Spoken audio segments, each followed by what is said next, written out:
नमस्कार। आज कथा सखी में सुनिए रविंद्र कालिया जी की लिखी कहानी 9 साल छोटी पत्नी।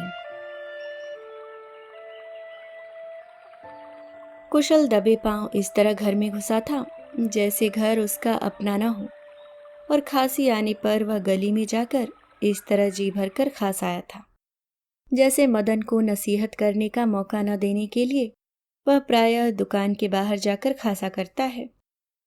फिर उसने सोचा कि वह शायद अपने अचानक आ जाने से तृप्ता को चौंकाना चाहता है। यह सोचकर वह मुस्कुरा दिया कि चौंकाने के लिए ये छोटी छोटी बातें ही रह गई हैं। तृप्ता ने कुशल को देखा तो सचमुच ही चौंक गई। उसने कुशल को देखते ही कागजों का एक पुलिंदा ट्रंक में छिपा दिया, जिसे वह दीवार से पीठ टिकाए फुसफुसाकर बड़ी एकाग्रता से पढ़ रही थी। उसकी आवाज में उतार चढ़ाव को भी लक्षित किया जा सकता था। उसने हाल ही में धोए हुए बालों को जूड़े के रूप में इकट्ठा करके उन पर अपना सर इस ढंग से रखा हुआ था जैसे बालों से तकिए का काम ले रही हो। कुशल को देखते ही उसके माथे पर ढेर सा पसीना इकट्ठा हो गया और वह खड़ी हो गई। उसके बाल खुलकर कंधों पर बिखर गए। उसने कार्निश से लाल रंग का रिबन उठाया और बाल बांधने लगी। कुशल ने खाट पर बैठकर अपने जूते उतारे और बोला, आज मदन दिल्ली गया है और मैं उठाया। तृप्ता की कमीज पसीने से देह पर चिपकती जा रही थी और गर्दन से पसीने के कतरे चूकर कॉलर बोन पर ऐसे रेंग रहे थे जैसे मेह के बाद बिजली की तारों पर पानी रेंगता है। उसने कमीज के पल्लू से मुंह पोंछा और बोली, आज तो बहुत गर्मी है। फिर उसने ट्रंक को खाट के नीचे सरकाते हुए कहा, मैं तो समझती थी प्रकाश खाना लेने आया होगा, आप इस समय कैसे आ गए? फिर उसने कुशल के चेहरे की ओर देखते हुए पूछा, तबीयत तो ठीक है? कुशल सोचने लगा कि यदि वह तृप्ता के स्थान पर होता तो इस समय कैसे आ गए के स्थान पर कहाँ से टपक पड़े कहता। तृप्ता को उत्तरोत्तर सुर्ख होते देखकर और ढूंढने पर भी न मिलने के अंदाज में इधर उधर घूमते और दृष्टि दौड़ाते देखकर कुशल ने जेब से माचिस निकालकर तृप्ता की ओर फेंकते हुए कहा, यह लो। तृप्ता ने माचिस दबोच ली और बोली, आप कैसे जान गए थे कि मैं माचिस ढूंढ रही थी? कुशल को मालूम था कि तृप्ता माचिस नहीं ढूंढ रही थी, बल्कि छोटी सी बात को लेकर परेशान हो रही थी। उसने केवल उसकी घबराहट कम करने के लिए ही माचिस फेंकी थी। फिर उसने कहा, मैं जानता था स्टोव पर तुम्हारी नजर नहीं जाएगी, हालांकि तुम्हें मालूम है कि माचिस वहीं पड़ी रहती है। तृप्ता ने स्टोव जलाया और चाय का पानी चढ़ा दिया और फिर स्वयं भी कुशल के निकट खाट पर आकर बैठ गई और पैर हिलाने लगी। कुशल ने कहा, पैर क्यों हिला रही हो? तृप्ता ने पैर हिलाने बंद कर दिए और पास रखा तौलिया उठाकर रगड़ रगड़ कर मुंह साफ करने लगी। पसीना सूख गया था और वह फिर भी तौलिया नहीं छोड़ रही थी। कुशल ने उसे आश्वस्त और शांत करने के लिए अपने लहजे को भरसक स्वाभाविक बनाते हुए कहा, कहानी लिख रही थी क्या? उसने तृप्ता की पीठ थपथपाते हुए कहा, मुझे लगता है कि तुम कहानियां लिखती रहो तो बहुत बड़ी लेखिका हो जाओगी।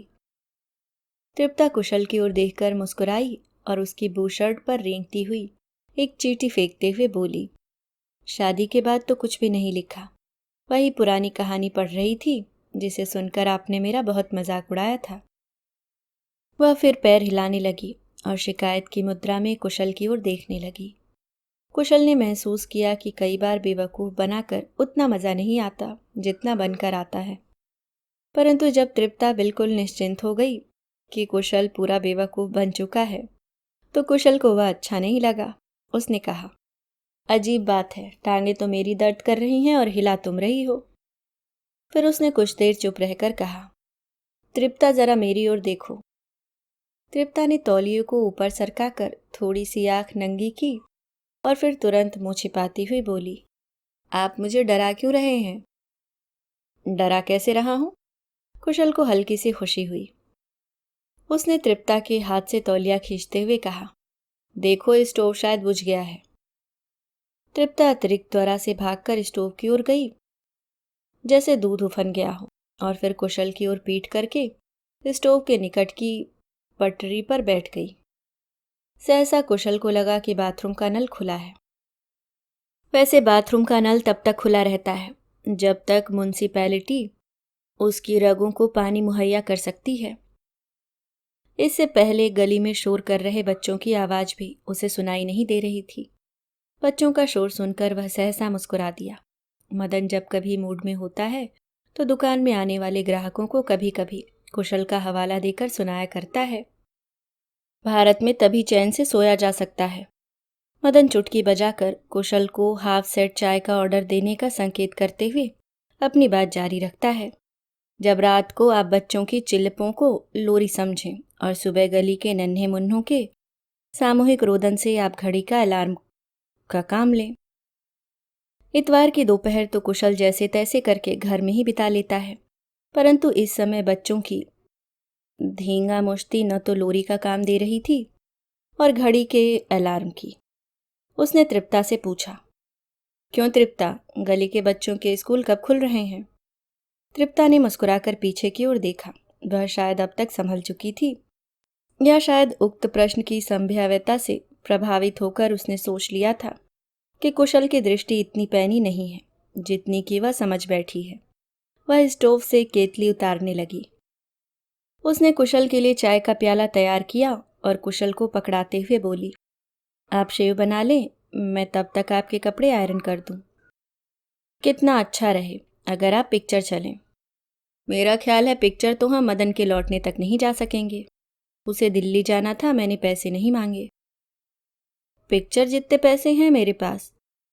तृप्ता ने पैरों से ट्रंक को खाट के और भी नीचे धकेलते हुए कहा, कल सोम दे गया था। कुशल की लंबी नाक चाय के प्याले में डूब गई। उसने अंतिम घूंट भरने के बाद खाली प्याला तृप्ता के हाथ में थमाते हुए कहा, पहले चाय का एक और कप, बाद में कुछ और। कुशल कल से ही सोम की चर्चा में आनंद ले रहा था।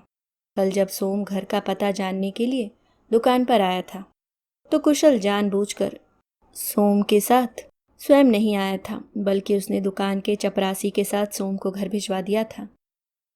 जब सोम आया था तो कुशल एक पत्र टाइप कर रहा था। जब वह चला गया वह फिर टाइपराइटर पर झुक गया और टाइप करने लगा। सोम डरपोक था कि तृप्ता डरपोक थी? नहीं सयानी, सोम डरपोक था। सोम डरपोक है, सोम डरपोक रहेगा। तृप्ता डरपोक थी, तृप्ता डरपोक। कुशल ने मदन की ओर देखते हुए कागज निकाला और मेज के नीचे ले जाकर रद्दी की टोकरी में फेंक दिया। शाम को जब वह घर लौटा था तो सोम जा चुका था। भोजन के बाद जब तृप्ता तश्तरी में आम ले आई, उसने जानबूझकर नहीं पूछा कि आम कौन लाया है। आम की गुठली चूसते हुए तृप्ता ने कहा था, 5 बजे तक सोम आपका इंतजार करता रहा। कुशल ने उत्तर नहीं दिया और तृप्ता को चाय के लिए कहकर नल की ओर चला गया था। सोम कह रहा था माँ बहुत याद कर रही थी। नल से लौटकर कुशल ने देखा तृप्ता की गालों पर आम का रस लगा था। उसने तृप्ता की बात अनसुनी कर दी और तौलिए से उसके गाल पोंछ दिए। चाय का दूसरा प्याला पीते पीते कुशल भी पसीने से भीगने लगा। उसने बुशर्ट उतार कर खाट पर रख दी और अपनी छाती के घने बालों में तिरता हुआ पसीना पोंछने लगा। काले बालों के बीच एक सफ़ेद बाल पर उसकी दृष्टि गई तो उसने उसे अंगुली पर लपेट कर जड़ समेत उखाड़ दिया और फिर छाती पर हाथ फेरने लगा। तृप्ता ने टेबल घसीटकर कुशल के आगे कर दिया और उस पर शेव का सामान टिका दिया। कुशल मुंह पर हाथ फेरते हुए आईने में अपना चेहरा देखने लगा। आप अब शेव बना लीजिए, तृप्ता ने कहा और कुशल की उतारी हुई बुशर्ट को चूहिया की दुम की तरह पकड़कर बाथरूम में ले गई। कुशल ने रेजर में ब्लेड फिट किया और देर तक मुंह पर साबुन की झाग करता रहा, परंतु उसका शेव बनाने का जी नहीं हो रहा था। उसे मालूम था कि अगर उसने शेव बना ली तो नहाना भी पड़ेगा और नहाने के लिए वह बिल्कुल तैयार नहीं था। उसकी पिंडलियों में दर्द हो रहा था और देह का हर जोड़ टूट रहा था। यह सुबह से ही हो रहा था और यही कारण है कि वह सुबह भी बिना नहाए निकल गया था। इस अद्भुत थकावट और विचित्र दर्द से कुंद होकर आज सुबह उठते ही तृप्ता से कहा था कि क्या कारण है वह कल से अतिरिक्त प्रेम कर रही है।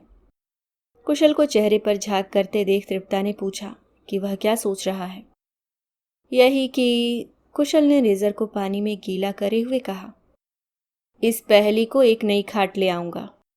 तृप्ता को सुझाव बड़ा फिजूल लगा। बोली, मैं तो बहुत कम जगह घेरती हूँ। कई बातें अभी तुम्हारी समझ में नहीं आ सकती, तुम अभी बच्ची हो। कुशल ने आईने में से तृप्ता की ओर कनखियों से देखते हुए कहा। कई बार तो तुम्हारे मुंह से दूब की बू भी आती है। तृप्ता कुछ देर अवाक सी उसकी ओर ताकती रही, फिर बाथरूम में चली गई।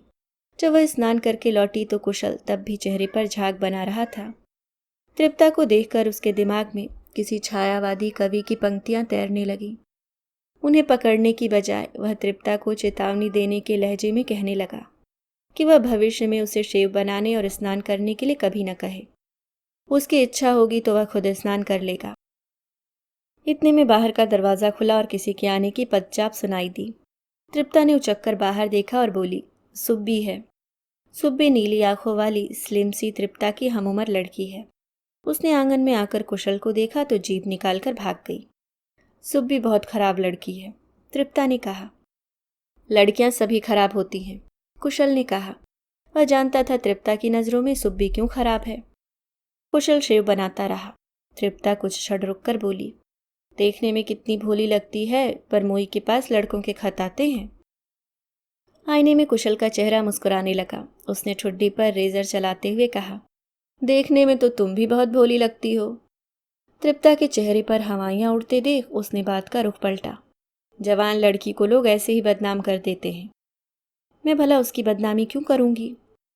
तृप्ता ने बाह में पहनी चूड़ियां अंगुलियों से घुमाते हुए कहा, मैंने खुद देखे हैं उसके पास दर्शन के खत। नास पीटी उनके जवाब भी लिखती है। तुम क्या खाक कहानियां लिखती होगी। कुशल के मुंह में साबुन चला गया था। उसने तौलिए से होठ साफ किए और बोला, खत लिखने में क्या बुराई है, कहानी लेखिका को कुछ तो उदार होना चाहिए। कुशल ने अपनी टांग से ट्रंक को थोड़ा सा सरका दिया और फिर वह ऐसे पैर हिलाने लगा जैसे ट्रंक संयोग से छू गया हो। आप कोई और मकान देखिए, तृप्ता ने कहा। चीजें रखने के लिए भी जगह नहीं है। सारी रात ट्रंक मेरी पीठ पर चुभता रहता है। सोने से पहले ट्रंक को खाट के नीचे से निकाल दिया करो, कुशल ने कहा। आप शेव क्यों नहीं बनाते। शेव तो अब बन ही जाएगी। कुशल रेजर को पानी के गिलास में घुमा रहा था। जब साबुन उतर गया तो उसने कहा, सुब्बी तो अभी बिल्कुल मासूम है। मुझे समझ में नहीं आता कि तुम उसके बारे में उल्टी सीधी बातें क्यों सोचती रहती हो। आपको बात का पता नहीं होता। और क्या, खत लिखने में मुझे तो कोई बुराई नजर नहीं आती। कुशल ने जानबूझकर तृप्ता से आंख नहीं मिलाई।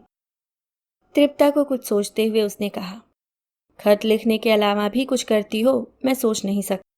तुम इस बात को क्यों भूल जाती हो कि अक्सर लड़कियां डरपोक होती हैं। आपको उसी दिन पता चलेगा जब उसके भागने की खबर मिलेगी। अगर सुब्बी ऐसी लड़की है तो तुम उसके साथ संबंध क्यों रखे हो। मैं तो उसे समझाती रहती हूँ। क्या समझाती रहती हो। कुशल के गाल पर एक कट आ गया। यही कि दर्शन खत लिखता है तो वह जवाब क्यों देती है। कुशल ने तौलिए से गला साफ किया। दूसरी ही क्षण खून का एक और कतरा जमने लगा। तृप्ता भागकर डेटॉल ले आई। रुई से उसके गाल पर लगाते हुए बोली, मैंने उसे यह भी समझाया है कि वह दर्शन से कहे कि जब तक वह उसके पिछले खत नहीं लौटाएगा वह उससे बात नहीं करेगी। कुशल ने कह कहा लगाया और बोला, तुम जरूर उसे फंसाओगी। फंसाऊंगी कैसे। उससे न तो खतों को नष्ट करते ही बनेगा और संभाल कर रखेगी तो किसी वक्त भी राज खुल सकता है। कुशल ने कहा, भाड़ में जाए सुब्बी और उसके खत। अगर आप पिक्चर नहीं जाएंगे तो मैं आपके लिए कुछ खरीद कर लाऊंगी। इतना प्यार न किया करो तिप्तो। कुशल ने तृप्ता की कलाई पकड़ ली और उसी रुई को तृप्ता के गाल पर घिसते हुए बोला, पहले तो तुम इतनी। बस बस, तृप्ता ने बात बीच में ही काट दी। बताइए आपके लिए क्या लाऊं। मेरे लिए एक खाट लाओ। कुशल के पिंडलियों में फिर जोरों का दर्द होने लगा था। तृप्ता जैसे प्रेम के अतिरेक में मचल उठी, गिनाने लगी, नहीं खाट नहीं, एक नई बुशर्ट, एक आपकी प्रिय पुस्तक, नया टूथब्रश और उसने कुछ सोचते हुए कहा, और टॉफियाँ लॉलीपॉप। तुम सिर्फ टॉफियाँ लॉलीपॉप ले आओ। नहीं, मैं सब चीज़ें लाऊंगी। तुम्हारे पास कितने पैसे हैं। 5 रुपए, तृप्ता ने थूक निगलते हुए कहा। 5 रुपयों से तो ये सब नहीं आएगा, तुम्हारे पास जरूर और पैसे होंगे। कसम से इतने ही हैं, तृप्ता ने कहा। आप सोम से पूछ लें, वह 5 रुपए ही देकर गया था। कुशल शिव बना चुका था, परंतु तुरंत नहाना नहीं चाहता था। बोला, भला तुमने सोम से पैसे क्यों लिए? तृप्ता का चेहरा छिले आलू की तरह हो गया। बोली, आपने मना किया होता तो कभी न लेती। पैसे लेने में तो कोई हर्ज नहीं था, कुशल ने कहा। क्यों नाहक उसका खर्च करवाया जाए। उस दिन दुकान पर आया तो बहुत से फल भी लेता आया था। झूठ बोलकर उसे खुशी हुई। आपने बताया क्यों नहीं? भला इसमें बताने की क्या बात थी? और फिर तुमने भी तो नहीं बताया था कि वह पैसे भी दे गया है। बता तो दिया है। खैर, कुशल ने बात समाप्त होते देख टहोका दिया। सोम तुम्हारा क्या लगता है? बुआ का लड़का है, आपको कई बार तो बताया है, उसने चिढ़कर कहा। मैं हर बार भूल जाता हूँ, कुशल ने हंसते हुए कहा। तुम्हारे ब्याह में सबसे अलग थलग खड़ा जिस ढंग से रो रहा था, उससे तो मैंने अनुमान लगाया था कि जरूर रकीब होगा। रकीब के मानी क्या होता है? तृप्ता ने तुरंत पूछा। अरबी में बुआ के लड़के को रकीब कहते हैं, कुशल ने कहा और कंधे पर तौलिया रखकर बाथरूम में चला गया। कुशल ने बाथरूम का दरवाजा बंद किया तो उसे खाट घसीटने की आवाज आई। उसने महसूस किया कि नहाने से पहले सिगरेट मजा दे सकती है। वह खुद सिगरेट उठा लाता, मगर जब उसे चोर हाथों से ताला लगाने की आवाज आई तो उसने खुद जाना उचित नहीं समझा। उसने तृप्ता को आवाज दी कि वह एक सिगरेट दे जाए। तृप्ता ने दूसरे ही क्षण झरोखे से सिगरेट और माचिस पकड़ा दी। सिगरेट पकड़ते हुए उसके मन में तृप्ता के प्रति प्यार उमड़ने लगा। उसे लग रहा था वह अपने मनोरंजन के लिए तृप्ता को परेशान कर रहा है। यह मनोरंजन का साधन भी अचानक उसके हाथ लग गया था। उस दिन एक पुस्तक ढूंढते ढूंढते वह तृप्ता के ट्रंक की भी छानबीन न करता तो शायद इससे वंचित ही रहता। पुस्तक न मिलने पर उसने महसूस किया था कि ट्रंक में वक्त काटने के लिए बहुत सी रोचक सामग्री भरी पड़ी है। ट्रंक में कपड़ों के नीचे एक साधारण सा पर्स पड़ा था। पर्स में मैट्रिकुलेशन का सर्टिफिकेट, तुड़ी मुड़ी सी 2-1 तस्वीरें, जिनमें युवक भेष में तृप्ता का एक चित्र था, माला से बिखरे हुए कुछ मोती, एक महिला पिक्चर पोस्ट कार्ड, एक सेंट की लगभग खाली शीशी बहुत हिफाजत से रखी हुई थी। मैट्रिकुलेशन का सर्टिफिकेट देखकर कुशल शिथिल हो गया था। उसे लग रहा था जैसे अनजाने में उससे चूजा जिबा हो गया हो। सर्टिफिकेट के हिसाब से तृप्ता की उम्र कुशल से 9 साल कम बैठती थी। उसने सर्टिफिकेट से तृप्ता के अंक भी न पढ़े थे कि वापस पर्स में रख दिया। ट्रंक में सबसे नीचे अखबार का एक बड़ा कागज बिछा था, मगर साफ पता चलता था कि कागज के नीचे कुछ है, क्योंकि कागज एक जगह से ऐसे उठा हुआ था जैसे उसके नीचे एक बड़ा मेढक पड़ा हो। कुशल ने बड़ी एहतियात से वह मेढक निकाला। कागजों का एक खस्ता पुलिंदा था, जिसमें दोनों के खत थे, सोम के भी और तृप्ता के भी, जो शायद तृप्ता ने चालाकी से वापस ले लिए थे या सोम ने शराफत से लौटा दिए थे। खत पढ़ते पढ़ते कुशल कितनी देर तक हंसता रहा था। तृप्ता ने वही बातें लिखी थी जो कभी कभी भावुक होकर उससे भी किया करती है। सोम के खत पढ़कर तो हंसी से लोटपोट हो गया था। सोम की शक्ल देखकर तो अनुमान नहीं लगाया जा सकता है कि वह इतना भावुक हो सकता है और हिज्जों की इतनी गलतियां कर सकता है। इस बार जब सोम आया था तो उसने थोड़ी थोड़ी मूछें भी बढ़ाई हुई थी। कुशल को यह बात बड़ी अजीब लगी कि मूछें बढ़ाकर भी आदमी भावुक हो सकता है। मूछों वाला भावुक। शाम को जब तृप्ता बाजार से लौटी तो उसने कहा, तृप्ता, तुम 30 बरस की कब होगी? क्यों, आप मुझे बूढ़ी देखना चाहते हैं? नहीं, बूढ़ी नहीं, लेकिन बच्ची भी नहीं। काश तुम 30 साल की होती। कुशल हंस पड़ा था। कुशल गुसल खाने से लौटा तो कमरे का रूप एकदम बदला हुआ था। खाट जो इससे पहले कमरे के ठीक बीच पड़ी थी, अब दूसरे कमरे में खुलने वाले दरवाजे के साथ टिका दी गई थी और उस पर अंगूरी रंग की एक नई शीट बिछी थी। खाट के साथ ही दीवार की बगल में तृप्ता का ट्रंक पड़ा था, जिस पर उसी द्वारा काढ़ा हुआ एक सुंदर मेजपोश बिछा था और जिसके ऊपर बैठी तृप्ता क्रोशिये से कुछ बुन रही थी। उसने आंखों में काजल की गहरी लकीरें खींच ली थी। होठ लिपस्टिक के हल्के से स्पर्श से किशमिशी हो गए थे।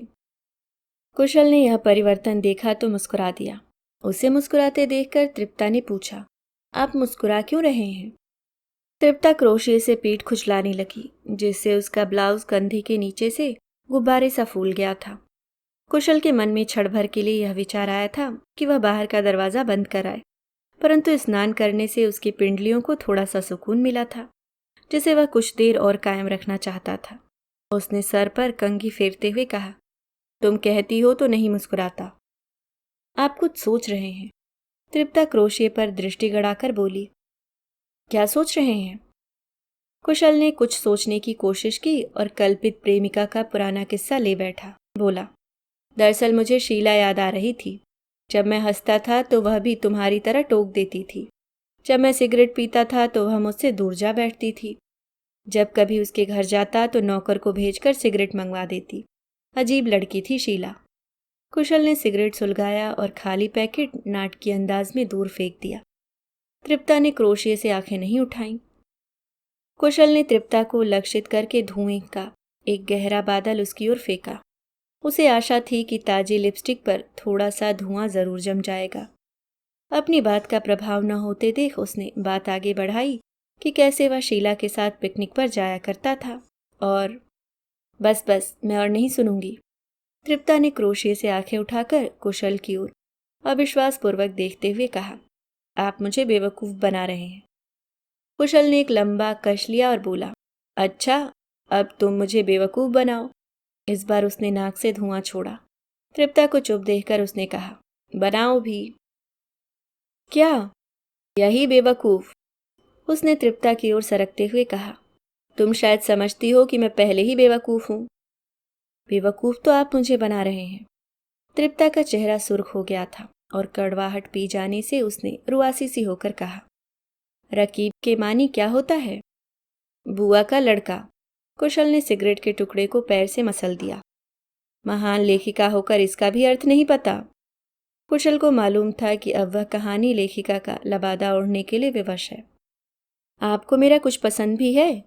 तृप्ता की आंखों में पानी चमकने लगा था। वह चाहता तो आसानी से तृप्ता को रुला सकता था, परंतु उसने ऐसा नहीं किया। इधर उधर सिगरेट का कोई बड़ा टुकड़ा ढूंढते हुए उसने निहायत सादगी से कहा, निश्चित ही मुझे तुम्हारी रचनाएं पसंद आ सकती हैं, लेकिन तुम सुनाओ तब तो। तृप्ता ने कुशल की ओर नहीं देखा। उसकी बात भी अनसुनी कर दी और घुटनों में सर देकर बैठ गई। पहले तो कुशल के जी में आया कि तृप्ता को चुप कराया जाए और उसी बहाने प्यार भी किया जाए, परंतु उसने महसूस किया कि बिना सिगरेट के कश खींचे प्यार नहीं किया जा सकता। भावुक तो बिल्कुल नहीं हुआ जा सकता। कुशल जानता है कि तृप्ता भावुकता रहित प्यार को स्वीकार नहीं करेगी। उसने घुटनों पर झुकी तृप्ता की ओर देखा और पाँव में चप्पल पहनने लगा। तृप्ता के झुककर बैठने से उसकी पीठ भरी पूरी और मांसल लग रही थी। सफ़ेद वायल के ब्लाउज में से उसके ब्रेसियर की कसी हुई तनियां नजर आ रही थीं। तृप्ता ने कुशल को चप्पल घसीटते हुए बाहर जाते देखा तो सिसकियां भरने लगी। कुशल के मन में तृप्ता के प्रति करुणा उमड़ रही थी। उसे दुकान से इस प्रकार उठ आने में कोई तुक नजर नहीं आ रही थी। उसे मालूम है कि अब वह तृप्ता को जितना भी मनाने का प्रयत्न करेगा वह उसी मात्रा में रूठती चली जाएगी। मनाने के इस लंबे सिलसिले से तो दुकान पर दिन भर टाइप करना कहीं आसान है। कुशल ने सोचा और पनवाड़ी से सिगरेट का पैकेट लिया। वह लौटा तो भरे टब में पानी गिरने की वही चिरपरिचित आवाज़ सुनाई दी। उसे लगा जैसे सहसा किसी ने देर से उसके कानों में रखी रुई निकाल फेंकी हो, या वह बरसों पुराने माहौल में लौट आया हो। उसने देखा तृप्ता खाट पर औंधी लेटी थी और उसने अपना मुंह तकिए में छिपा रखा था। स्टोव पर पानी उबल रहा था और जले हुए कागज स्टोव पर रखे पानी में तिर रहे थे। कुशल ने बड़ी एहतियात से एक स्याह कागज उठाया और तृप्ता की पीठ पर पापड़ की तरह चूर्ण करते हुए बोला, कहानी जला डाली क्या? उठो, ब्याहता स्त्रियां बच्चों की तरह नहीं रोया करती। तृप्ता जो धीमे धीमे सुबक रही थी फफक कर रोने लगी और उसकी हिचकी बंध गई। कुशल खाट के निकट पड़े ट्रंक पर बैठ गया और खुले ताले से खेलने लगा, जो मेजपोश पर पेपरवेट सा पड़ा था। सिगरेट सुलगाकर भी वह तृप्ता को चुप कराने का साहस न बटोर सका। उसे लग रहा था तृप्ता का रोना बिल्कुल जायज है। अभी आप सुन रहे थे रविंद्र कालिया जी की लिखी कहानी 9 साल छोटी पत्नी।